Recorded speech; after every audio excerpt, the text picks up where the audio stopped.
It was supposed to be a simple solo hike. Mark had done this trail a dozen times before. Piece of cake. Easy terrain, familiar landmarks, 5 miles in, 5 miles out through dense Washington pine forest. He knew every fork in the path, every clearing, every crooked tree that marked the halfway point where he'd usually stop for water. This was his ritual, his escape. Every other Saturday, rain or shine, Mark would drive out to Cascade Trail and spend the afternoon alone with his thoughts, away from screens, away from deadlines, away from the noise of everyday life. But that afternoon, October 14th, he remembers the date, something was different. The forest felt wrong.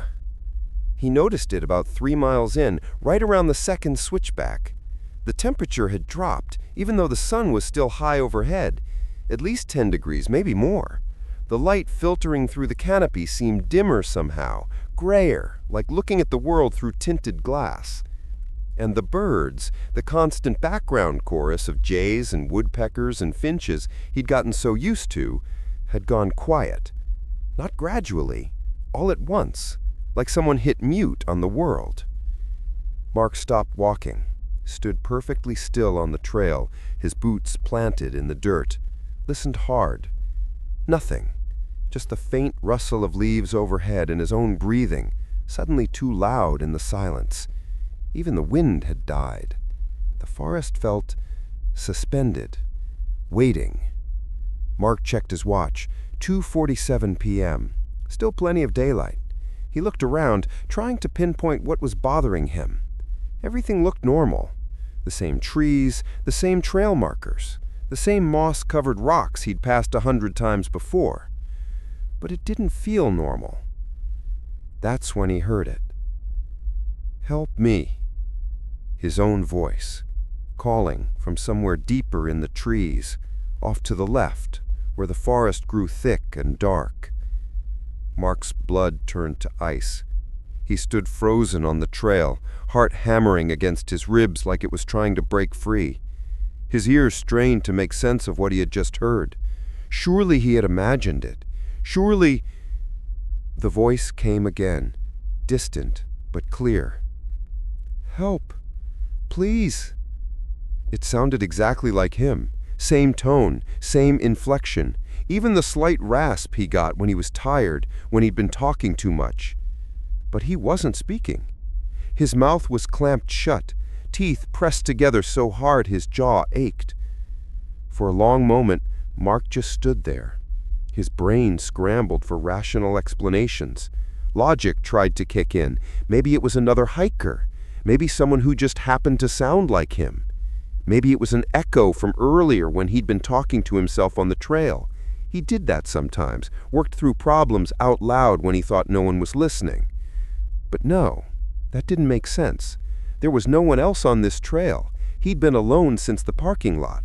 And this wasn't an echo. Echoes don't call for help. Echoes don't sound that desperate.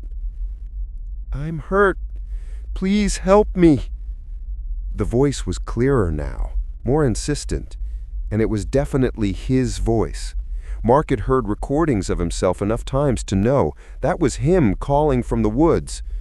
But it couldn't be him because he was standing right here, silent, frozen. He should have turned back. Every instinct screamed at him to run, get back to the parking lot, get back to his car, get back to civilization where things made sense. But curiosity, that dangerous human curiosity, pulled him forward. Or maybe it wasn't curiosity at all. Maybe it was something else, something darker, a compulsion he didn't understand. Against every ounce of better judgment, Mark stepped off the trail. The trees closed in around him immediately. Shadows pooled between the trunks, thick and unnatural for mid-afternoon. The underbrush was denser here, wilder. He pushed through brambles and ferns, branches catching at his jacket, scratching exposed skin. Spiderwebs stuck to his face. The air smelled wrong too, not like pine and earth, but something older, something that reminded him of caves and deep water. And the voice kept calling. Help me. I'm hurt. Can't move. Please. It was coming from a ravine up ahead, a steep-sided gully he didn't remember seeing on any map. The sides were choked with brambles and dead vegetation, gray and twisted like skeletal hands. Mark's legs felt like lead as he crept closer. His hands were shaking. Cold sweat ran down his spine despite the chill. Every nerve in his body screamed that this was wrong, that he needed to leave, that he needed to run, now. But he kept moving forward, one foot in front of the other, like he was being pulled by invisible strings. When he reached the edge of the ravine, he stopped, forced himself to breathe. Then, slowly, he looked down. Nothing. Just rocks. Dead leaves. The skeletal remains of a fallen tree, its branches reaching up like it was trying to claw its way out. Silence. Complete silence. Mark exhaled slowly. His breath came out shaky, visible in the suddenly frigid air. He could see it fog in front of his face. When had it gotten so cold? Relief washed over him, mixed with embarrassment. He was losing it. The isolation was getting to him. Stress, too much work, not enough sleep. Maybe I needed to take a break from these solo hikes. Maybe... Then, from directly behind him, so close he felt breath on his neck, hot and rotten sweet, the voice whispered, "Why didn't you come sooner?" Mark spun around so fast he nearly fell backward into the ravine. His arms windmilled, his boot caught on a root at the last second, keeping him from tumbling into the darkness below. Empty forest. No one there. Just trees and shadows and that suffocating, unnatural silence. But he could still feel it.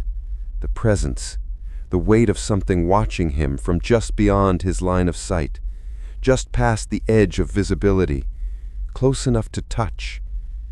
The air reeked of decay now, like roadkill, like something dead and rotting. Mark didn't think, didn't process, just ran. He crashed through the underbrush, branches whipping his face, thorns tearing at his clothes. He didn't know which direction he was going, didn't care, just needed to get away from that voice, get away from whatever was behind him. He could hear something following, not footsteps, something else, a rustling, a whisper, the sound of something moving through the forest that didn't quite touch the ground. Mark's lungs burned. His legs screamed, but he didn't stop, couldn't stop. He burst through a wall of ferns and suddenly, blessedly, the trail was there, right in front of him. He didn't remember how he'd found it, didn't care. He just ran. Ran until he hit the parking lot, collapsing against his car, gasping for air. His vision swimmed, his hands were shaking so badly he dropped his keys twice before managing to unlock the door. He looked at himself. His hands were bleeding from the brambles, long scratches across his palms and forearms. His jacket was torn, one sleeve was completely shredded. And when he looked back at the trailhead, back at the dark mouth of the forest, he swore he saw something standing just inside the tree line. Something tall, impossibly tall, and completely still, watching him leave. Mark sat in his car for 20 minutes before he felt steady enough to drive. He kept the doors locked, kept the engine running, kept his eyes on that trailhead. The shape never moved, never stepped into the light, just stood there in the shadows, a darker silhouette against the darkness, waiting. When Mark finally drove away, his hands were white-knuckled on the steering wheel. He kept checking the rearview mirror every few seconds, half expecting to see something in the road behind him, something following. He never went back to that trail. When friends asked about his Saturday ritual, he made excuses. Found a better route, he'd say. That old trail's getting too crowded, too commercial. He told his girlfriend he was trying new locations, mixing it up, keeping it fresh. But the truth is simpler and so much worse. He never went back because sometimes, late at night, he still hears it, his own voice, calling from somewhere he can't reach, from somewhere dark and cold and far away, asking why he left it behind, asking why he didn't help. And he's terrified, absolutely terrified, that one day he might feel compelled to answer, that one day the pull will be too strong to resist, and he'll find himself driving back to that trailhead, walking back into those woods, following his own voice deeper and deeper into the trees, until he finds out what was calling, or worse, until he becomes what was calling. Mark doesn't hike alone anymore, doesn't hike at all, actually. He's taken up rock climbing instead. Sarah didn't believe in camping alone. Too vulnerable, she'd always said. Too isolated. But after the breakup, she needed space, needed silence, needed a chance to clear her head without well-meaning friends telling her she'd be okay. So she drove 4 hours north to a remote campground she'd found online. No amenities, no cell service, no other campers. Just her, a tent, and the endless stretch of old-growth pines. The first night was perfect. Stars so bright they hurt to look at. The crackle of her fire, the smell of pine and wood smoke. Peace, finally. She slept better than she had in weeks. But when she woke up the second morning, something felt wrong. The forest was watching her. She couldn't explain it. Just a weight pressing against her skin. Eyes she couldn't see but could feel drilling into the back of her skull.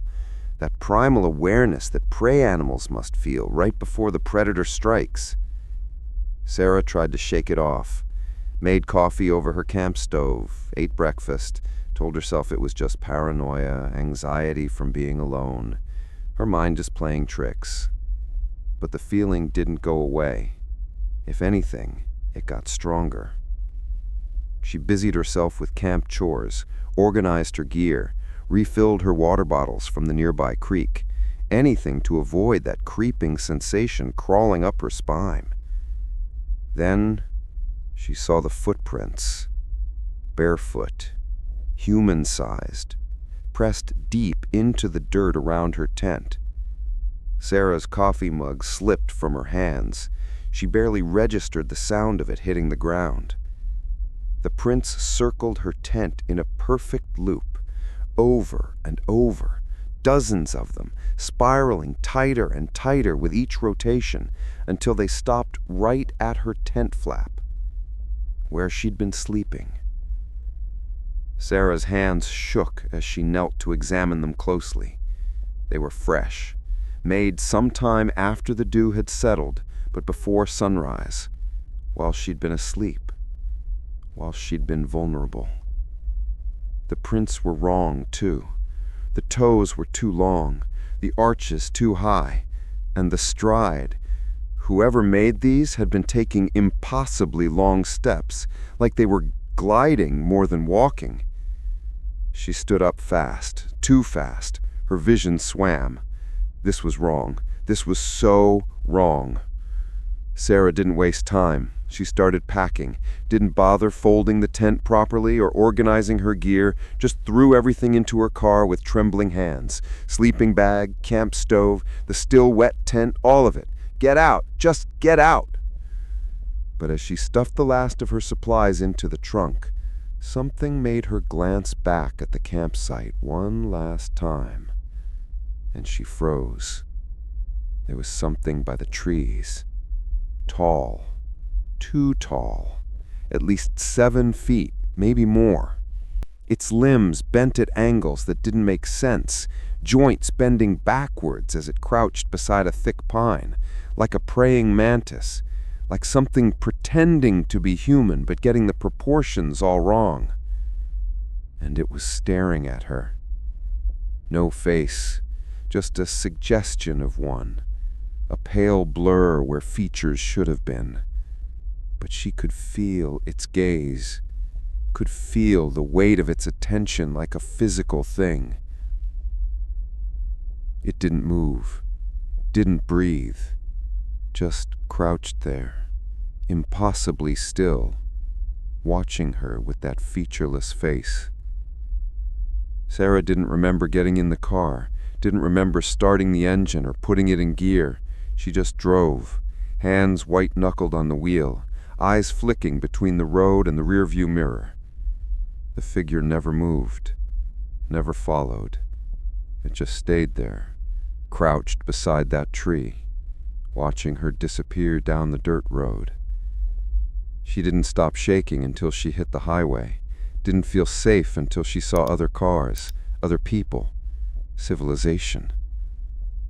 Sarah reported it to the park rangers the next day, showed them photos of the footprints on her phone, described the location down to the exact campsite number.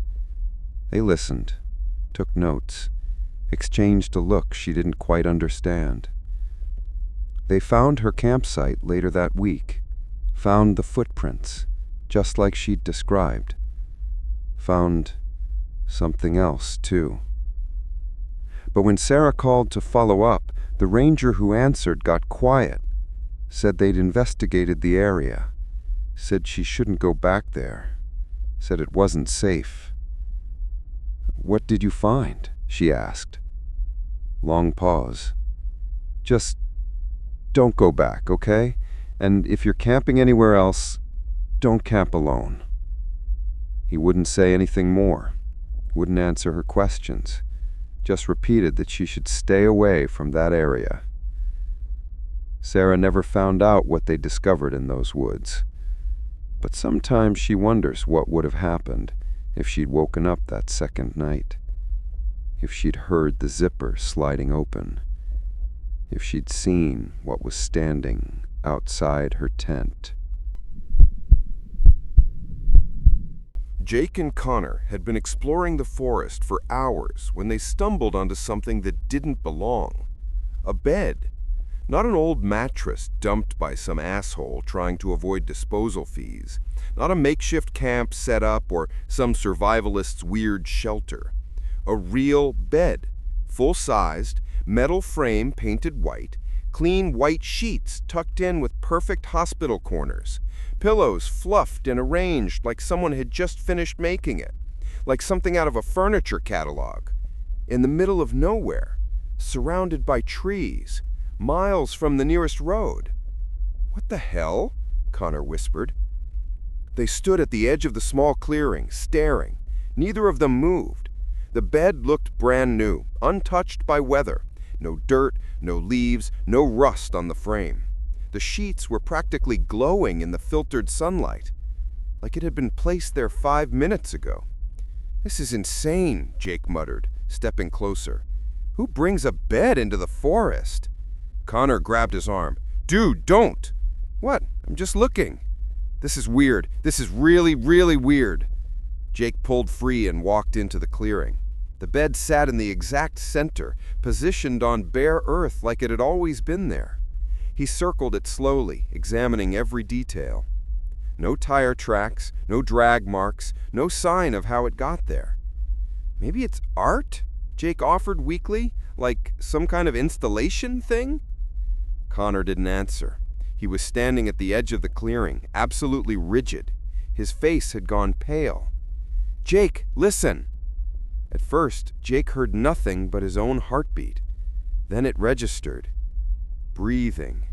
Slow, steady, rhythmic, coming from under the blankets. Jake's stomach dropped.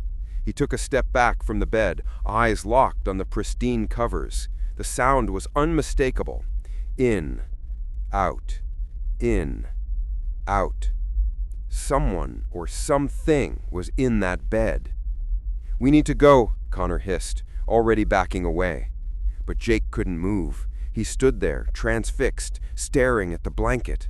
The covers weren't moving. There was no visible shape underneath, no rise and fall of breathing, but the sound continued, clear and steady.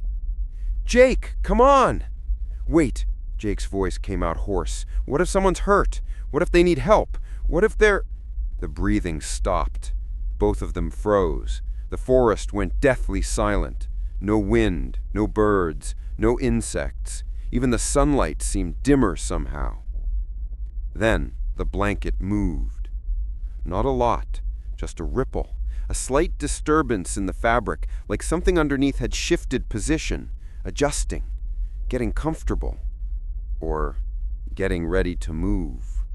"Run!" Connor's shout broke the spell. They both bolted, crashed through the underbrush without looking back, branches whipping their faces, roots trying to trip them. Jake heard something behind them, a rustling, a whisper of fabric, but he didn't turn around, didn't stop. They ran until they hit the main trail, lungs burning, legs screaming. Kept running until they reached Connor's car, stumbling and gasping. Only then did Jake risk a glance back at the forest. The trees were still, silent, normal. But he swore he could still hear it. That slow, steady breathing, following them through the woods. They didn't talk much on the drive back.